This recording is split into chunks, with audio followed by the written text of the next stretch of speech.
Hey, what's up, guys? Welcome back to Reject Films. Back today to do another review for you guys. This time it is for The Swarm from, I believe, 1978. I was going to do this one actually before now, but I was sick so bad for like 2 weeks with a major sinus infection or something. I don't know, and it's still just kind of lingering. But yeah, so sorry for the delay on this. I know I said in my last review this one was coming up next, and I really didn't expect it to be this long. But, things just kind of happened. So, but I finally did get around to watching it last night, and really enjoyed this one. Before I go further into the review, though, let me just say thank you guys for sticking with me, mainly. I got probably 35 more subscribers than I did when I was contemplating whether or not to even continue doing YouTube. And, I've only been doing reviews, and I haven't really been buying much or anything. But, we're going to get there one day, guys. I don't know when it's going to be. I honestly don't. I wish I knew something that I could tell you guys. But, yeah, just thank you for all of your support. It really means a lot to me, and, I hope you guys are enjoying these reviews. I know they're not getting a lot of views. I think most of them at most get like 100 views or something. But, that's fine by me. I'm fine with just, 10 of you watching them. As long as you guys are still supporting the channel and everything like that. I mean, like I say, we will be back. I will be back in full force at some point. I don't know if it'll be like it was before. But, it will be more than just reviews, I promise you that. But, just hang in there, guys, and stick, around with me. And, yeah. So just thanks again, everybody. Back to the movie, though. This is an Irwin Allen film. He has, been involved and written, directed, produced some big... I don't want to say big budget necessarily, but like big spectacle type movies. He's involved. I think he's producer on Towering Inferno, directed Poseidon Adventure, stuff like that. He was involved with, and still is involved, I believe. I believe he's still alive. I'm not even really sure, but I know he's involved with a lot of the Lost in Space stuff. Just extravagant, movies like that. And shows like that and everything. But mainly stars Michael Caine as a doctor. He's got his doctorate, and I forget what his exact title is. I can't remember the word, but, he's pretty much a scientist that specializes in insects and everything. And you got other noticeable names and familiar faces in here, such as Slim Pickens, Henry Fonda, I'm drawing a blank on some of the others, but yeah, there's a whole bunch of recognizable faces and names in here. But this movie's, if you're, as you can tell by just what this movie is about, if you have a fear of insects, especially bees, definitely don't watch this movie, because I'm not one to be like scared of bees in general, but I actually watched this last night after being out at the park at my kids' baseball games all day, and there were bees everywhere. I was like, yeah, that reminds me, I still got to watch The Swarm. And then after watching this, I'm just like, every bee I see, just get away from me, yeah. And it's not like cheesy. I thought maybe it was going to be like a cheesy killer bee film where it was just so unbelievable, ridiculous, but it's not at all. They did use millions of live bees and everything like that to make this film. There is a feature on here, the behind the scenes documentary.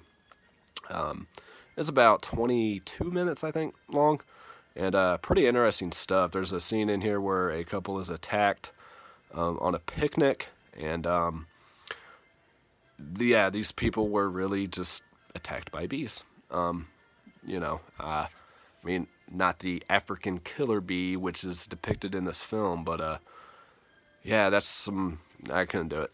But anyway, this movie's pretty much, you start out in this military base compound, whatever like that, and the military's going in, and the all suited up with the flamethrowers and everything, and they go to I think it's the communications room, and walk into a room full of dead people, and they try to figure out what's going on. There was a few of them that actually ended up surviving, and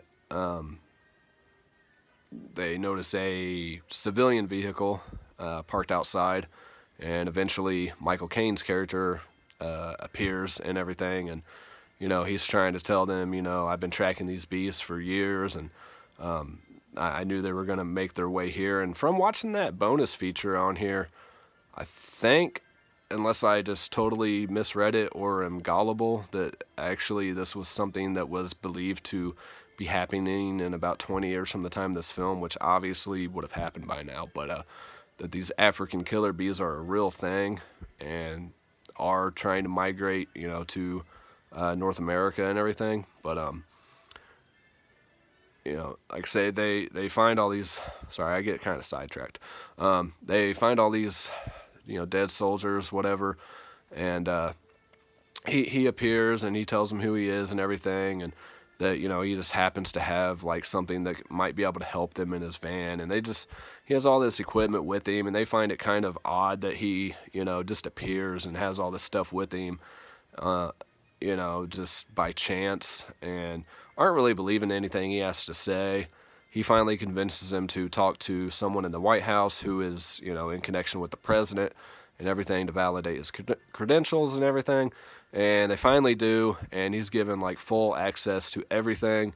Anything he needs, the general has to abide by, and any tools, equipment, helicopters, whatever, are all at his disposal. And he's trying to come up with everything he can. He ends up flying some other scientists in to help him and everything like that. And they find it kind of odd too that he had just happened to have a list of people to be flown in, like which I don't really know what they were going for. Like, he set this whole thing up or something. I mean, like, he brought the bees. I don't really know why they were really questioning him too much. But, and of course, the general just wants to pretty much use regular chemicals that would just kill those bees, plus, all the other insects and wildlife that would happen to be around there, which in turn would, we need certain insects, especially bees, to pollinate crops and do all this. Farmers and people would lose just billions of dollars. People wouldn't be getting their food. So, he's trying to come up with other ways to only concentrate on killing these African killer bees, which are also, somehow they're Brazilian as well. Falls into play later on in the movie. I don't really know exactly what was going on there, but to say the least, all of his attempts fell. He's trying everything he can, and they're trying to come up with an antidote to it as well, and everything that people are going into,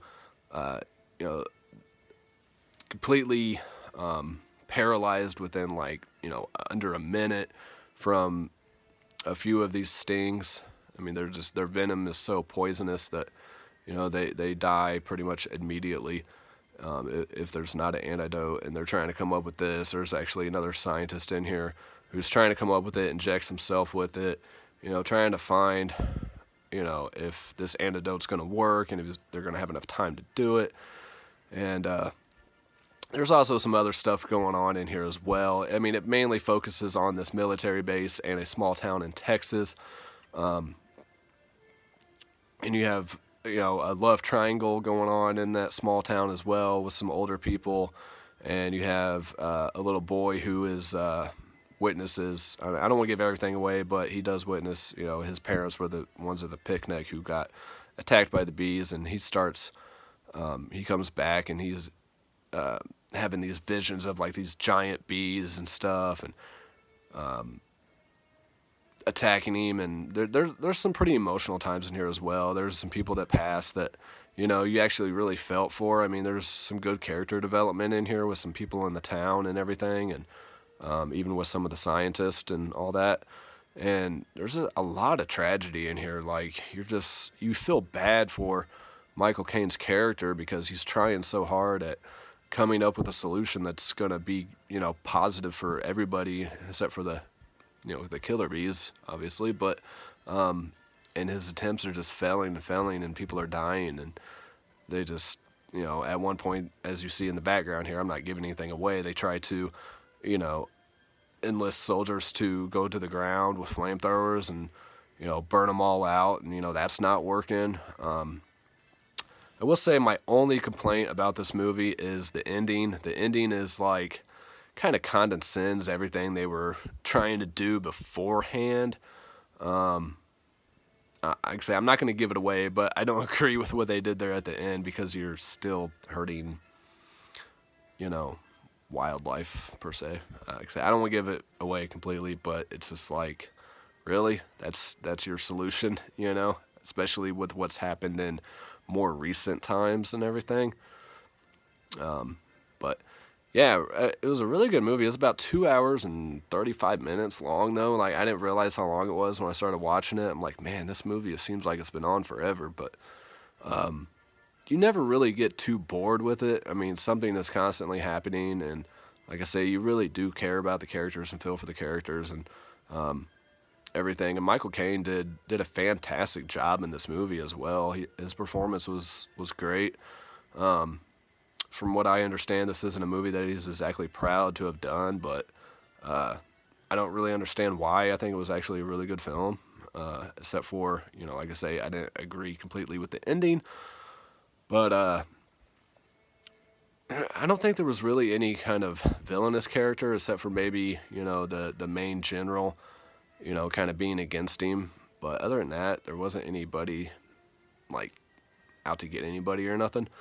But, I mean, obviously the villain is the bee. But, yeah, I definitely recommend this one, guys. If you guys are creature feature fans, I mean, it's pretty realistic. It's, like I say, they did use live real bees and everything like that. And, for something like this to be made back in 78 and the effects and everything, I mean, there's a lot of fire and there's a lot of, destruction and helicopters going down and everything like that, and there's scenes with trains that things happen, and it was a really well-made film, I think, and another great transfer from Warner Archive as to be expected. Audio, video quality was fantastic. One I definitely want to watch again, especially with my surround sound and everything, which I do not have right at this moment, but the audio was real clear and everything. The video was real clear. It seems like these start out kind of a little grainy and then they get clearer, or you just get used to it. I'm not really sure which one, but I think they do end up getting a little bit better as the movie goes along. But I've always said, I like a little bit of grain with my older films like this. It still feels like that older film, and it's nice to see these movies too, where they just have rooms full of, computer equipment that nowadays you could do on your iPhone would take up as much room as a whole room of this equipment. I just love all these flashing lights and these big screens and this massive monitors and everything like that. I just think it's so cool to kind of relive that time frame. I mean, I wasn't alive in 78, but shortly after. I mean, definitely stuff that was still around when I was a little kid, but how far technology has gotten as well and everything is just amazing. So yeah, definitely recommend this one, guys. Like I say, if you guys are fans of movies like this, definitely grab this one. I mean, I won't even wait for the 4 for $44 sale to happen again. I don't believe it's going on right now. I would definitely just grab this one. If not from Warner Archive directly, definitely from Amazon or somebody if it's cheaper. I think Amazon usually runs them around 17 as opposed to the $20 off there. But I mean, however you can get it, definitely grab it. And if you're a Michael Caine fan like I am, that's really the main reason I want to check this one out. A huge fan of his, always have been, even before the Batman films and everything. Just fantastic performance and everything. So yeah, thanks for watching, guys. Again, thank you for sticking with me through all of this. Like I say, regardless of what happens in my personal life, guys, at some point in some distant future, things will get better, regardless of, you know, yeah, I'm just kind of drifting away again. Yeah, thanks for watching. See you guys on the next one. I'm not sure what I'm going to review next. I know they do have some titles coming out I do want to check out. They have Bad Ronald coming out on Blu-ray, which they already have a DVD version of, but I definitely want to check that one out. And they have Dracula AD 19, was it, 17? I can't remember. Dracula AD something. And The Satanic Rites of Dracula, which I actually do have on DVD from the Dollar Tree like 10 years ago. That's just like one of those extra thin cases. I'm sure the quality is crap. I definitely want to grab probably a couple of those from them, especially that Bad Ronald, which those Dracula films, I believe, are both Hammer horror films. I'm not sure. I know at least one of them are. But, yeah. Let me know, guys, if there's any other Warner Archive titles you would like me to review that I have not reviewed yet. And I will request those for review as well. And yeah, you know, there's a lot of them I know nothing about. I've never seen. I think I've only gotten 2 of them that I've actually heard of or seen. So a lot of these are blind watches completely. And I've been pretty impressed with most everything I've gotten from them. So, yeah. Alright, well, that is going to do it for the Swarm. I didn't want to give too much away, so I didn't go too in-depth, but, yeah. You got love triangles, you got tragedy, you really feel for characters, you got action, you got fire, you got, of course, you know, giant swarms of killer bees, you got Michael Caine, you got Henry Fonda, you know, like I said, Slim Pickens, you got, there's somebody else in here whose name I recognized, and I can't remember who it was right off the bat, and it's driving me insane. But anyway, yeah, I'll see you guys on the next review, guys. Take care. Thanks for watching. Bye.